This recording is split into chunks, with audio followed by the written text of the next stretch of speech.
Hello everyone, I cannot believe I'm saying this, but today is my last day in Japan. Today is just going to be kind of a chaotic day, running around in Tokyo and checking off some of the last items on my list. The first place I'll be heading to is Shirohige's Cream Puff Factory, which I visited 2 years ago. However, they have some of the tastiest cream puffs I've ever had, and bonus, they're in the shape of Totoro.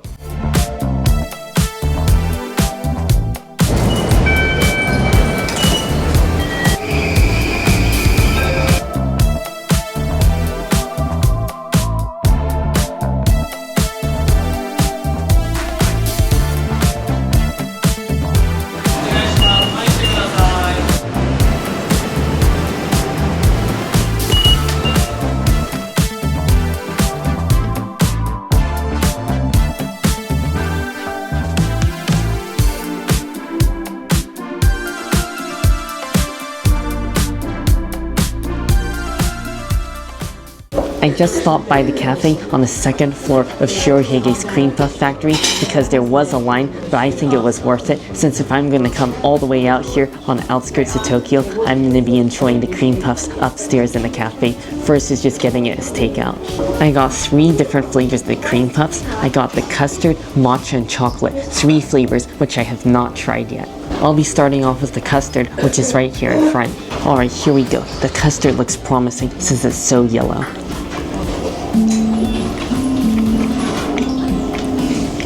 I can easily see why this is their most popular flavor of the cream puff. I mean, the cream puff pastry on the outside just tastes freshly made and is so flavorful, and then the inside is just like a rich Japanese custard, and it's supreme because it's made with Japanese eggs, which just have a much richer and more eggy flavor, and there's also a few specks of vanilla bean in there as well.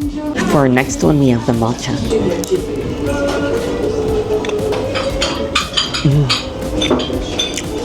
My goodness, the quality here never disappoints. They use a high quality matcha pastry cream, at least that's what it tastes like. It's very rich and creamy, and I taste the bitterness and just the flavor of the matcha, and they are using a high quality matcha. Finally, we have the chocolate. Okay, that one has a much more mild flavor. It just tastes like a plain pastry cream with a little bit of cocoa powder sprinkled in. Now, what do I think? So my favorite for sure is the original custard, and I also love the matcha, so I would highly recommend the matcha if you enjoy matcha, but if you're not a fan of matcha, I would highly recommend the custard or the strawberry, which I had last time I visited here. Those were just some superb cream puffs. It was my second time coming out here, and I'll still say it was worth the trek out here. Now I'll be heading off to lunch, and it seems like at this point on this trip, I've tried almost every type of noodle in Japan. I've had udon, soba, even so men, but I've yet to try ramen on this trip, so let's get some ramen for lunch.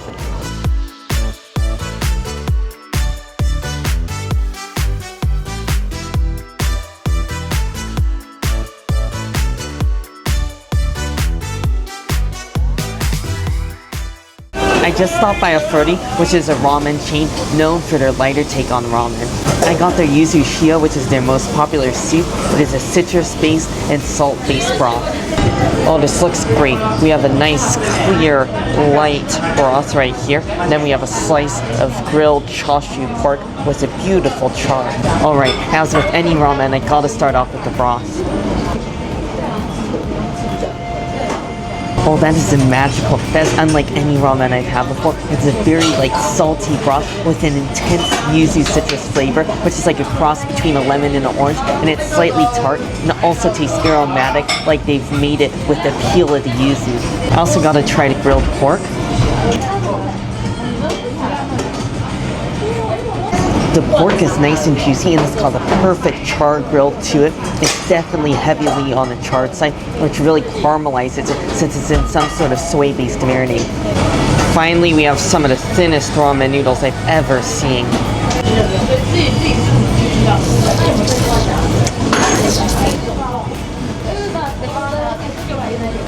Oh, you gotta get to those early because they're still nice and chewy and they're very thin, but they will definitely cook quickly in your piping hot bowl of ramen, so I gotta hurry up and finish this quickly. That was a magnificent bowl of ramen because it was so light, and I love the citrusy flavor, which made it very enjoyable. Because it was so light, I have one more iconic food that I want to try that I've been missing out in Japan. This is the food that I want to try, the famous Fami Chiki, or the Family Mart fried chicken. When I was at Lost Bar, there was a famous quote by Chris Broad himself. It read that it's practically a crime to leave Japan without trying the Family Mart fried chicken, and I have not tried Family Mart fried chicken, and this is my 4th time in Japan and my last day in Japan, so I had to do them justice. It still feels nice and hot because it's under a heat lamp, and the way you open it is just by tearing it right in the middle here, since it's nice and perforated. Here we go, my first bite of the original crispy Fami chicken.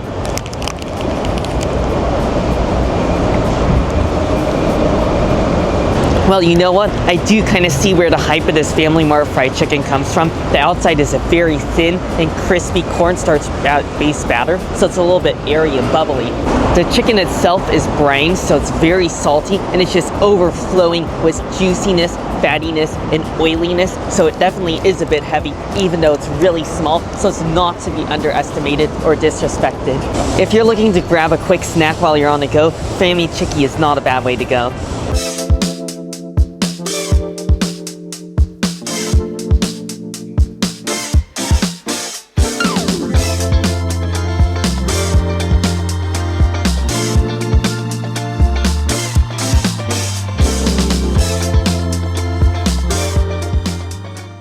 I just made it to Harbs, which is a Japanese dessert chain, and it's been on my list for a couple of years now. They're famous for their meal crepe cake filled with whipped cream and fresh fruit. Of course, I ordered the famous crepe cake, and I already know I'm gonna love this because I adore any type of crepe cake, and this looks so beautiful with the presentation because they have a different type of fruit in each layer of the cake, so I know this took a lot of work to make. I'll just do my best right now to try and get a bite with every single type of fruit.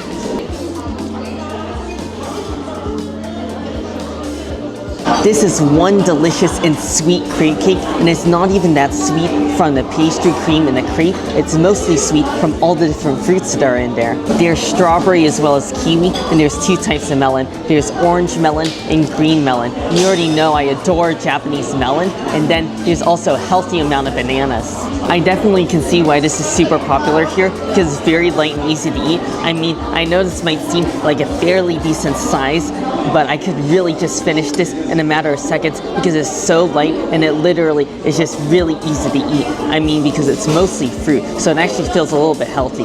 In Harbs, you're also required to order 1 drink, but I don't really think it's a requirement. I think it's for your own good because you gotta have something to go with your dessert. So I decided to go for their Ceylon black tea, and then you get a choice of the flavoring, either lemon, milk, or orange. So I decided to go for the orange.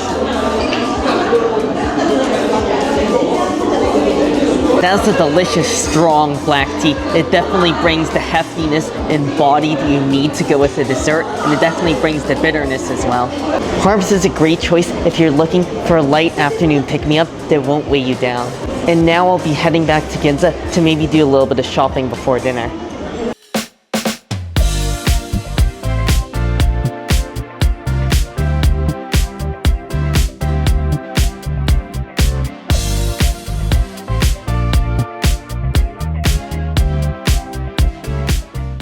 I just stopped by Mitsukoshi and picked up some souvenirs for myself as well as for my friends. Now I'm just gonna wander around Ginza for a bit before I find a quick dinner, since I reserved a taxi as I'm heading to the airport tonight to spend the night at the airport hotel.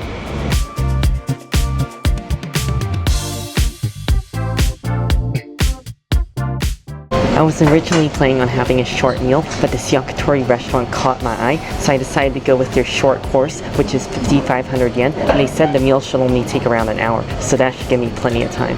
The course meal starts off with a small salad covered in a wasabi dressing, and there's also some sliced up radish, sweet potato, as well as tomatoes. And there's also what appears to be raw eggplant.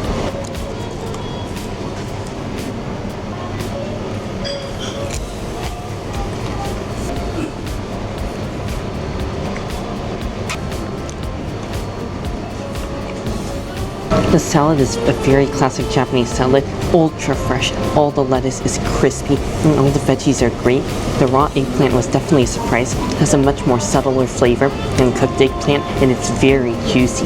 Next we have our first chicken skewer, which is the chicken breast.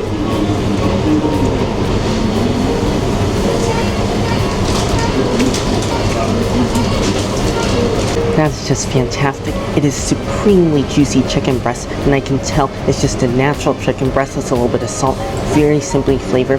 That's really letting the quality of the meat shine through. And the charcoal they use is fantastic because it gives the meat a really rich, smoky flavor. Even though I'm sitting just a few feet away from the grill, I cannot smell any of the smoke, and that's how you know they're using really high-end charcoal. Next we have the chicken thigh in the sweet Toriya sauce along with leeks, which is one of my favorites.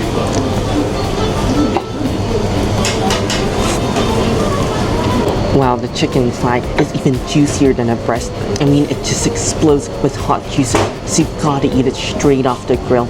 It's so amazing. I love the sauce on top, which is mostly a savory sauce, with just a hint of sweetness, and it really absorbs all of that charcoal flavor from the grill. It sort of chars and just absorbs the smoke. Next, they brought out one of the vegetable skewers, and this is sugar snap pea, which just has the most beautiful and perfect grill marks on it.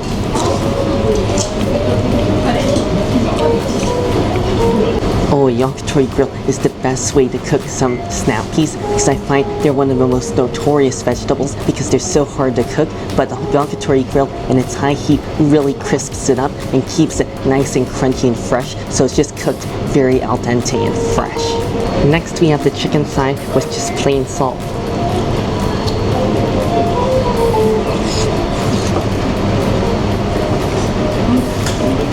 The chicken thigh is just unbelievable. My mind has absolutely just been blown and shattered into a million pieces because that is even more tasty than the chicken thigh in a sauce. For some reason, it has even more of a charcoal flavor. I mean, it's just like a sponge absorbing all the smoke off of the grill. And the way you know it's really good is when you look really close, you can see there's just ripples of the yellow chicken fat. So it means they're using really high quality chicken. That's because the fat itself is so flavorful. There's also a couple of small side dishes that I almost forgot about since I've just fallen into a chicken trance, just eating all of the grilled chicken skewers hot off of the grill. The first small dish I want to try is like a daikon salad, and it looks like it has some sort of soy dressing, and the daikon, as you can see, is very, very thin.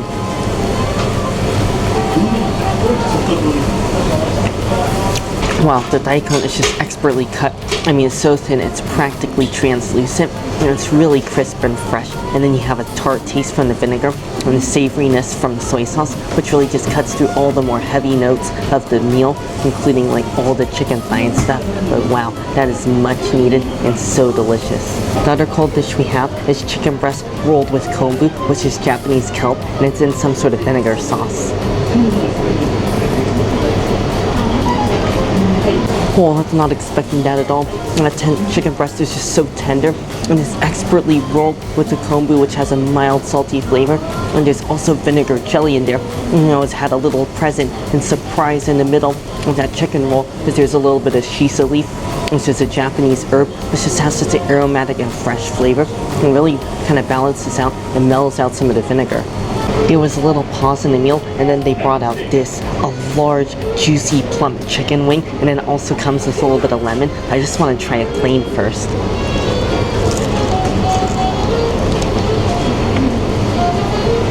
Oh, that is most definitely very fun to eat because this was so expertly grilled. The chicken on inside is juicy, and the outer skin almost turns into like a charcoal chicken skin crisp because it's so crispy and airy and bubbly and crunchy. So I could see why they give you some of the lemon just to cut some of the fattiness. So I'm going to go ahead and try it with the lemon now. Let's go ahead and give this a little drizzle of lemon juice. Not too much because we don't want to cover up all that delicate chicken flavor.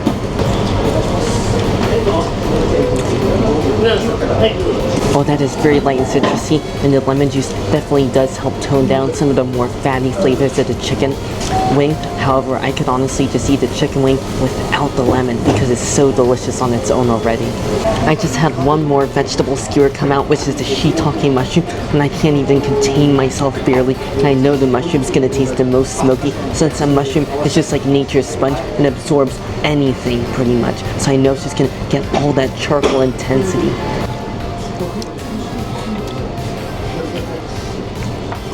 Well, shiitake mushrooms are like the king of mushrooms because they got a very soft, yet firm and medium, juicy texture, and the shape of it is just turned upside down on the grill, so it's almost like a little cup, and it just holds a little bit of a savory soy sauce, and it also holds all the juices that sort of leak out of the mushroom as it's cooking, so that is just expertly crafted and expertly grilled. This is the final skewer at the end of the meal, and the chef told me it's the chicken meat stick, so I'm guessing it's a chicken meatball, and then it comes with this beautiful golden orange egg yolk, so I'm guessing that we just break the raw egg yolk and then dip it with the chicken meatball. Oh, this just feels like a shame to do, but here we go. Let's just break into that creamy yolk, and oh my goodness, just look at that. Let's go ahead and give our chicken a proper bath.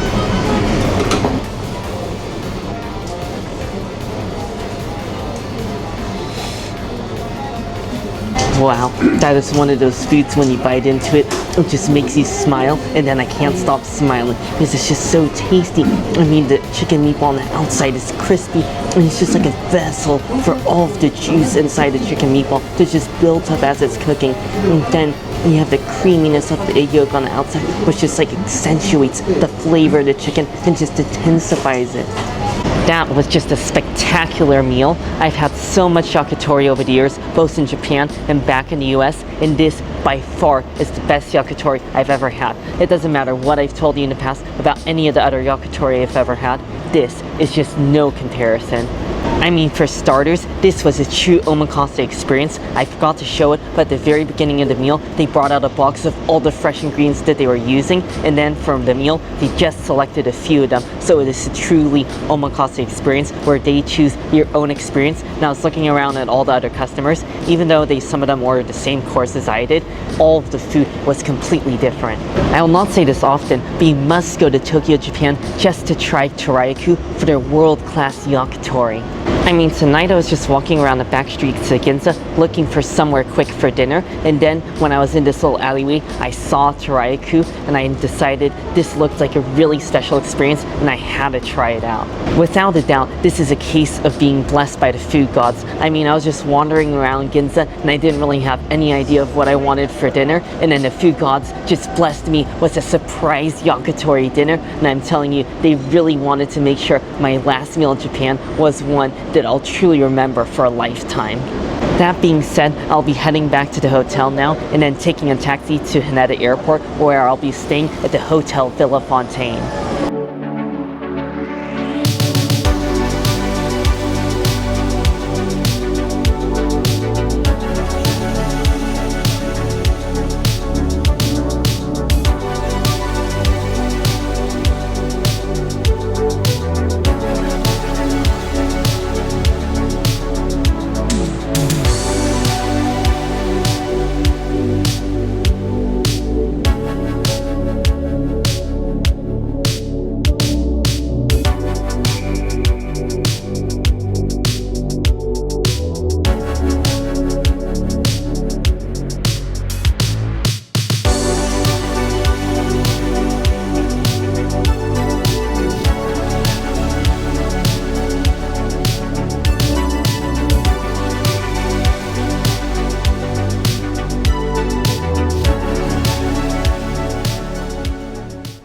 I just made it here to the Hotel Villa Fontaine, so let me give you a quick room tour. Off to the right of the entryway, we have a closet. Inside of here, we have our pajamas, as well as all the bedding for the futon beds that are part of this room. Right to the left of that is just a regular closet with all the hangers where you can put your clothes. There's a small toilet room here with your classic tiny sink, as well as your luxurious Japanese toilet. Here's the main bathroom. It definitely does look smaller than the pictures I saw online. Right here is the sink area, which is actually an okay size. And then beneath it, you have all the towels and everything you'll need there. And then off to the left is the shower and bathtub room. Directly across from the bathroom is the minibar area, so I do like that they provide some complimentary water, as well as complimentary tea and coffee. Right here is the main bedroom. There's 2 beds, and then there's also an area to lay down a futon since there's 3 guests in this room. And just like that, that is the end of my last night here in Japan, because I will be leaving for Singapore early tomorrow morning. This was by far my shortest trip to Japan, since I was only here for a week, but that did not make it any less magical. This trip was full of new experiences and fabulous meals. What I've learned is Japan is always full of something for everyone, and it doesn't matter if it's your first time here or your fourth time here, or if you have a limited amount of time, Japan will never disappoint and will always blow you away and exceed your expectations every single time. I really hope you all enjoyed coming along with me on this trip, since I had a lot of fun sharing the experience with you. There will be one more video of the Japan series, and then will be the start of my Singapore series, which you will not want to miss out on. As always, I really hope you all enjoyed the video. Make sure if you did, give it a like, and also make sure to subscribe, and I'll see you in the next one.